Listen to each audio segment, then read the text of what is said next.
Comment je vous dirais, je m'appelle Monique Seigneur, j'ai 82 ans et j'habite à Lignières-Châtelain. Je suis née dans la Somme. Mes parents habitaient à Amiens avant et notre maison a été bombardée pendant la guerre. Il ne nous restait plus rien, donc nous sommes venus ici à Lignières. Le village maintenant, c'est un village mort, si vous voulez. C'est un village dortoir, hein. Bon, vous voyez, cette maison, c'est mon mari qui l'a fait entièrement. La maladie de Parkinson était déclenchée au décès de ma belle-mère. Elle vivait ici à Lignières et il allait toujours lui allumer son feu le matin. Elle venait manger parfois avec nous. Vous savez, il y a 59 ans que nous sommes mariés alors, hein. Les voisins d'en face sont très gentils.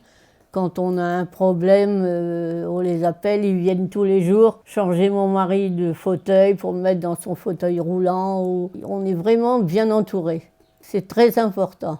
J'ai habité à Amiens pendant très longtemps, puisqu'on travaillait dans un collège à Amiens.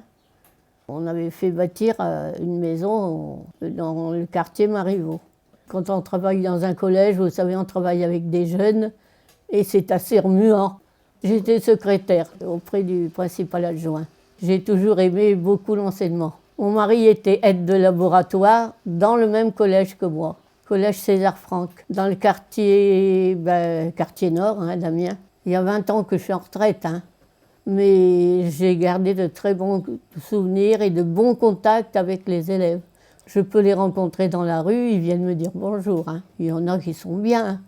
Ils venaient souvent, quand il y avait quelque chose qui n'allait pas, ils venaient souvent me voir, plutôt moi que la conseillère d'éducation. J'ai même une ancienne élève qui était mariée avec mon fils. Bon, ils se sont séparés. Quand j'ai été en retraite, nous sommes partis chez mon fils en Alsace, au moment de la rentrée, parce que je savais que ça serait difficile pour moi. Il y en a un qui est en Alsace, le garçon, qui a fait la céramique, et une fille qui est à Amiens. Elle vient m'apporter les courses, j'aimais beaucoup cuisiner, donc je sais que ma petite fille, ce qu'elle aimait bien, c'est quand je faisais de la blanquette. Oui, ça s'est très bien passé. Puis je suis quelqu'un d'assez solitaire. Des livres et des mots croisés, tout se passe bien. J'adore regarder le sport, j'adore le foot. J'aimais bien Lizarazu. Pour l'instant, ce sont les féminines, jusqu'au 7 juillet. J'ai quelqu'un qui vient nous apporter des repas 2 fois par semaine. Je m'occupe de lui dans la journée et tout ça. Sinon, on a des auxiliaires de vie.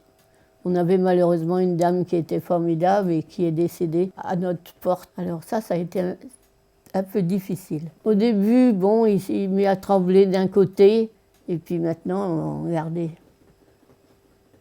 Et là, c'est encore rien, il n'est pas encore en crise, mais quand il a les crises, c'est affreux de façon qu'il tremble. Je l'aide quand je peux. C'est pas toujours facile, vous savez. Je ne sais pas comment ça va se passer. Mon mari veut rester chez lui et tant qu'on peut. Si un jour on n'y arrive plus, bon, il faudra y songer. Mais bon, nous, on n'a pas à se plaindre, hein. On a notre retraite, on est bien. Mais il y a des gens qui n'ont rien. Ce qui m'énerve, c'est l'injustice. Il y a trop d'injustice. Ça va, papa?